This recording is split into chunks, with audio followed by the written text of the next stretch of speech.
мною принято решение о проведении специальной военной операции. И для этого мы будем стремиться к демилитаризации и денацификации Украины, а также преданию суду тех, призывая вас немедленно сложить оружие и идти домой.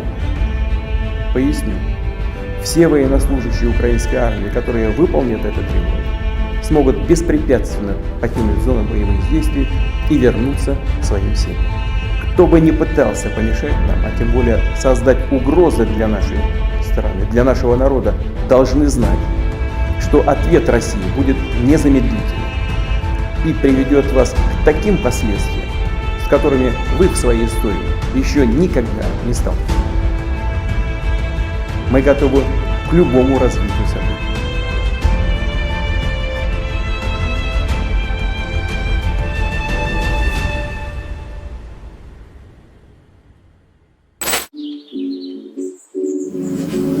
Boleh kenalan dulu dong? Perkenalkan semua, nama aku Krista dari Fakultas Matematika dan Ilmu Pengetahuan. Aku Veronica Mediana, biasa dipanggil Vika, dan aku dari Fakultas MIPA. Nama aku Grace Zervanya, biasa dipanggil Grace. Aku dari Fakultas Ekonomi dan Bisnis Universitas Gadjah Mada.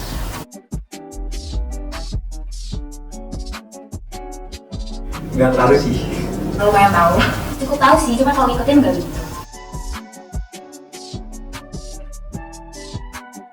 Dulu itu Ukraina sama Rusia itu tergabung ke satu negara namanya Uni Soviet gitu. Terus habis itu Ukraina itu yang kayak keluar duluan gitu dari Uni Soviet, dan Rusia itu sebagai yang aku tahu kan region terbesar dari Uni Soviet ini ya. Nah, Rusia ini kayak mau mempertahankan Ukraina ini karena Ukraina itu punya banyak potensial di dalamnya. Sekarang ini Ukraina itu lebih dekat ke Eropa atau ke NATO. Nah, Rusia itu kayak kesana kayak nggak terima gitu nggak sih?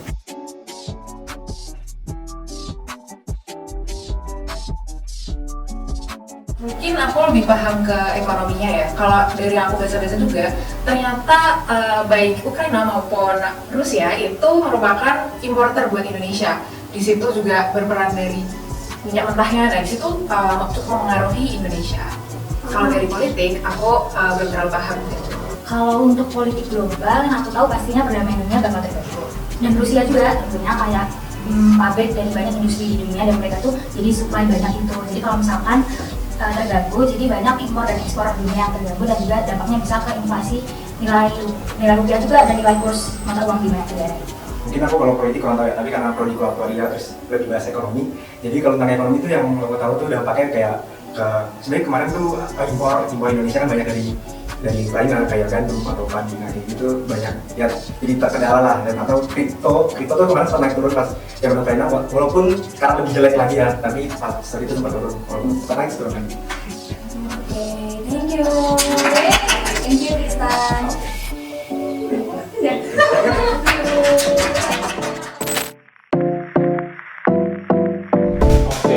Jadi sebenarnya konflik Rusia dan Ukraina kali ini bukannya tidak diduga-duga, melainkan lebih merupakan sebuah sequel gitu ya dari aneksasi Crimea pada tahun 2014. Crimea kan merupakan bagian dari Ukraina.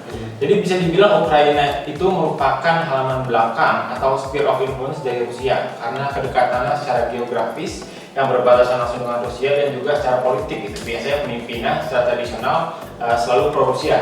Dan pada tahun 2014 terjadi demonstrasi Euromaidan, itu demonstrasi pro-Uni Eropa, dan itu yang menjatuhkan presiden pro-Rusia pada waktu itu, Presiden Viktor Yanukovych. Dan semenjak kejatuhan Presiden Yanukovych tersebut, Ukraina menjadi semakin dekat dengan Barat. Nah, perkembangan ini dilihat Putin sebagai suatu ancaman, dan dia berusaha kemudian mengamankan salah satu daerah yang memiliki nilai strategis besar bagi Rusia, terutama secara militer, dan juga memiliki populasi Rusia yang besar, yakni aneksasi Crimea.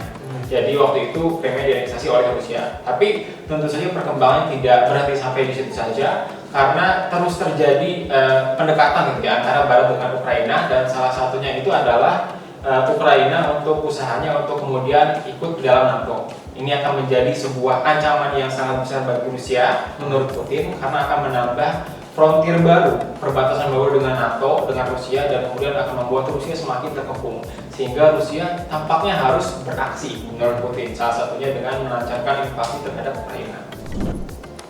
Oke teman-teman, setelah kita mendengar pembahasan dari Kak Ikhlas mengenai latar belakang dari konflik ini, ternyata konflik antara Rusia dan Ukraina ini cukup kompleks dan beragam ya. Nah, kita kan tahu setiap konflik ini pasti memiliki dampak, baik itu terhadap negara yang berkonflik, negara di sekitar, bahkan masyarakat internasional. Nah, Kak Ikhlas, kira-kira ada nggak sih dampak yang timbul dari konflik Rusia dan Ukraina terhadap masyarakat internasional? Ya, jadi dampak dari perang Rusia-Ukraina ini salah satu yang paling didiskusikan adalah dampak ekonominya, gitu kan? Karena dampak ekonominya tidak hanya dirasakan di Rusia, Ukraina atau Eropa saja, tapi juga dirasakan di seluruh penjuru dunia lainnya.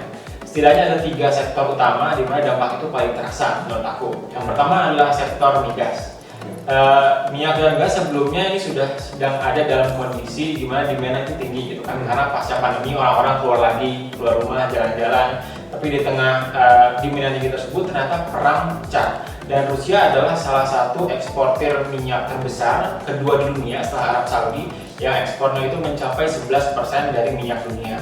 Dan dengan banyaknya perang tersebut, selain minyak Rusia memang disanksi, kemudian terjadi hambatan dari supply dan juga kenaikan harga karena ketidakpastian dari harga minyak global. Harga minyak global kemudian pada 7 Mei yang lalu itu menyentuh $110 per barel, itu yang merupakan harga tertinggi dalam 7 tahun kebelakang. Ini kemudian mendorong kenaikan harga BBM gitu ya di seluruh dunia, termasuk di Indonesia. Kemudian sektor kedua ada di sektor pangan. Jadi Rusia dan Ukraina ini merupakan eksportir besar di gandum.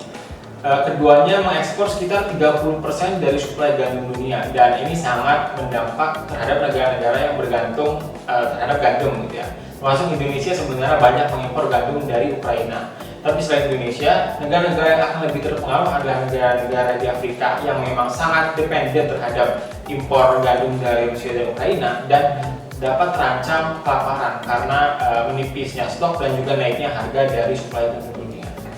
Yang ketiga adalah stabilitas dari makroekonomi dunia itu sendiri karena kenaikan dari minyak dan juga pangan berpengaruh pada akhirnya terhadap stabilitas makroekonomi. Selain karena perang itu sendiri merupakan penyuplai ketidakpastian terhadap perekonomian dunia. Jadi yang pasti kita lihat adalah inflasi yang semakin naik, inflasi yang sudah semakin panas akibat berjalan ekonomi kembali setelah pandemi, ini diperparah dengan perang Rusia dan Ukraina yang menambah naik inflasi di berbagai negara di seluruh dunia. Selain itu ekspektasi dari pasar saham, dari stock market di seluruh dunia juga sedang jatuh-jatuhnya selain karena bubble yang berkembang dan itu kemudian menyebabkan ya kerugian dari banyak orang tidak hanya di Rusia dan Ukraina tapi di seluruh dunia. Wah, ternyata dampak dari konflik Rusia dan Ukraina ini cukup banyak ya berdampak terhadap sektor penting ekonomi dunia. Kalau aku boleh coba ulang lagi dari penjelasan Kak Ikhlas tadi, konflik Rusia dan Ukraina ini berdampak terhadap kenaikan harga migas, ancaman suplai pangan, serta instabilitas makroekonomi dari dunia. Nah, masih berkaitan dengan jawaban kakak nih, adalah kenaikan harga migas. Rusia kan seperti kakak bilang tadi dikenal sebagai produsen utama energi dunia, di mana batu bara, minyak dan gasnya masing-masing menyumbang 18, 11 dan 10% dari ekspor global. Nah, kira-kira Kak, apakah ada negara lain yang bisa menggantikan posisi Rusia sebagai produsen energi utama dunia ini agar harga-harga migas ini tidak melambung cukup tinggi, Kak? Oke. Jadi kalau pertanyaannya bisa atau enggak, sebenarnya bisa gitu. Tapi apakah negara-negara tersebut mau gitu? Karena masalahnya harga yang tinggi justru banyak menguntungkan negara-negara produsen migas tersebut gitu kan. Misalnya di minyak aja, kan produsen terbesar minyak itu bukan Rusia, tapi negara-negara OPEC gitu, yang merupakan kumpulan negara-negara produsen minyak. Nah, di tengah pecahnya konflik Rusia dan Ukraina tersebut, OPEC ini tidak ingin meningkatkan produksinya gitu kan. Bahkan setelah diminta oleh Amerika Serikat, tapi mereka nggak mau meningkatkan produksinya. Kenapa ya? Karena tadi harga dari minyak yang tinggi itu pada akhirnya menguntungkan mereka juga gitu. Pada akhirnya yang harus kemudian menstabilkan harga-harga tersebut adalah justru di negara-negara produsen, negara-negara yang bukan OPEC gitu, seperti Amerika Serikat, bahkan Cina juga. Itu mereka mencoba meningkatkan produksi minyaknya dan juga mengeluarkan cadangan minyaknya untuk kemudian menurunkan harga minyak dunia. Tapi itu pun tampaknya juga belum sepenuhnya efektif. Di sisi lain, meskipun ekonomi Rusia disanksi, tapi ekspor sebenarnya nggak berhenti sama sekali. Masih ada ekspor gas dari Rusia ke Eropa. Ekspor minyak juga sekalipun Amerika Serikat nggak beli misalnya, masih dibeli oleh negara-negara lain seperti India dan Tiongkok, sehingga dinamika-dinamika tersebut yang berkembang mewarnai kondisi di sektor migas sekarang. Wah teman-teman, ternyata setelah kita ulik lebih dalam nih, banyak banget dampak yang timbul akibat konflik antara Rusia dan Ukraina. Nah Kak, apakah sampai saat ini sudah ada sanksi yang diberikan oleh negara-negara lain akibat Rusia yang menginvasi Ukraina? Ya, sanksi yang diberikan sangat banyak ya, bahkan kalau bisa dibilang paling banyak banget juga sanksi yang diberikan itu sangat unprecedented. Kenapa unprecedented? Karena dalam skala dan ukuran itu yang tidak pernah diberikan pada negara-negara lain sebelumnya. Meskipun yang mesti kita lihat juga bahwa sebenarnya sejarah penggunaan instrumen ekonomi sebagai sanksi juga masih relatif baru gitu. Negara-negara yang banyak menyanksi Rusia itu aja adalah negara-negara barat seperti Amerika Serikat, Uni Eropa, New Zealand dan juga Australia. Tapi kan mereka adalah ekonomi besar gitu, dan itu akan jadi sangat berpengaruh. Ada juga beberapa negara Asia seperti Jepang, Korea Selatan dan juga Singapura yang memberikan sanksi, tapi dari negara ke negara memang sangat berbeda gitu ya skala dan juga cakupan sanksinya gitu. Kalau Amerika Serikat sanksinya sangat banyak, tapi Singapura lebih terbatas. Dan sanksi-sanksi ini ada banyak banget seperti yang aku bilang tadi, tapi terutama beberapa yang besar itu seperti sanksi terhadap larangan ekspor dan juga impor Rusia, terutama juga di sektor migas, kemudian larangan terbang bagi maskapai Rusia, ban Rusia dari bank Rusia dari sistem pembayaran SWIFT, dan juga sanksi personal gitu ya terhadap oligarki yang di sekitar Putin. Dan sanksi-sanksi ini kemudian sangat berpengaruh terhadap ekonomi Rusia, setidaknya dalam jangka pendek gitu ya.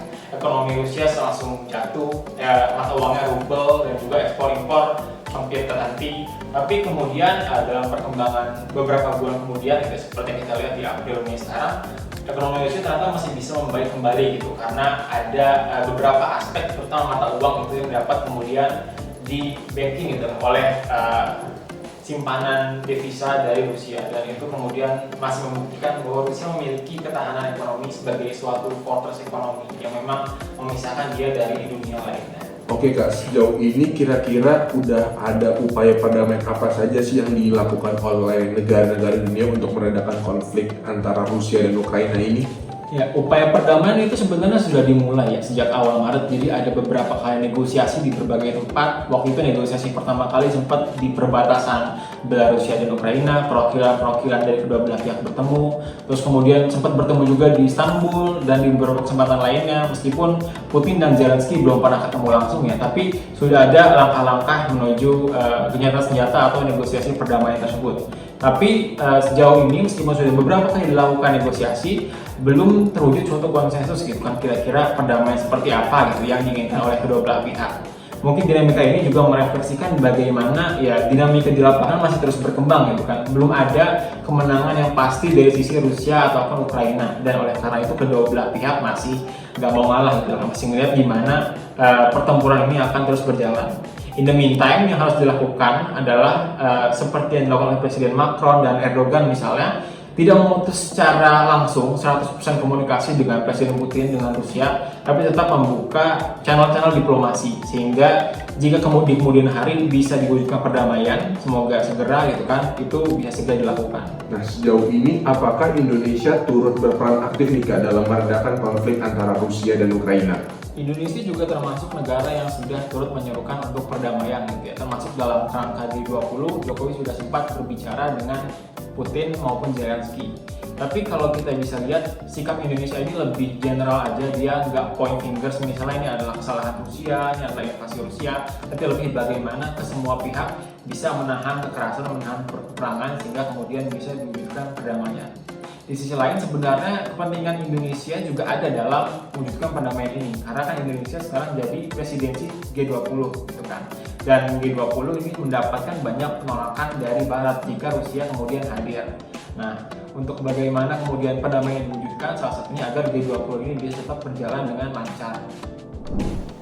Wah teman-teman, setelah berdiskusi panjang lebar dengan Kak Ikhlas, aku bisa simpulin bahwa ternyata sejarah konflik antara Rusia dan Ukraina ini sudah berlangsung sejak lama, yaitu sejak tahun 2014. Lalu juga konflik yang berkepanjangan ini telah menjadi sorotan dunia nih, karena telah memberikan dampak yang cukup besar bagi perekonomian dunia.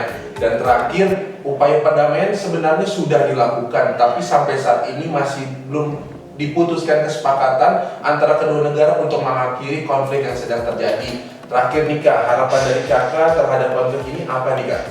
Harapan aku yang paling pertama itu adalah penyelesaian konflik yang cepat ya, karena bagaimanapun perang adalah hal yang buruk yang menyebabkan ya pertumpahan darah dari pihak Rusia maupun Ukraina, penderitaan yang tidak perlu, dan juga dampak-dampak ekonomi yang kita rasakan secara global. Tapi selain juga perdamaian yang cepat, aku juga berharap sebenarnya konklusi dari konflik ini itu nggak cuma sekedar gencatan senjata aja, tapi memang suatu closure nih kalau istilahnya, yang kemudian bisa mencegah adanya konflik-konflik antara Rusia dan Ukraina di masa-masa yang akan mendatang. Aku juga sependapat nih teman-teman sama harapannya Kak Ikhlas. Aku harap semoga konflik antara Rusia dan Ukraina ini cepat berlalu dan tidak ada lagi pihak-pihak yang merasa dirugikan akibat ketegangan di antara dua negara ini, dan semoga kita semua bisa hidup tenang damai seperti sedia kala. Wah, gak kerasa nih teman-teman, kita sudah sampai di penghujung kegiatan kita. Banyak banget insight-insight baru yang didapatkan dari diskusi ini mengenai konflik antara Rusia dan Ukraina. Sebelumnya aku mau ucapin terima kasih banyak nih buat Kak Ikhlas yang sudah berkenan menjadi narasumber pada kegiatan berinteraksi satu ini yang mengangkat tema The Annexation of What Then Led to the Great Invasion of Europe. Terima kasih banyak ya. Nah, semoga apa yang sudah dibahas pada kegiatan kita kali ini dapat memberikan manfaat dan membantu teman-teman untuk memahami konflik yang sedang terjadi antara Rusia dan Ukraina. Sekali lagi terima kasih banyak untuk Kak Ikhlas dan sukses selalu. Oke teman-teman, itu dia berinteraksi episode 1 pada kali ini. Maaf apabila ada kesan kata, sampai jumpa dan see you, bye.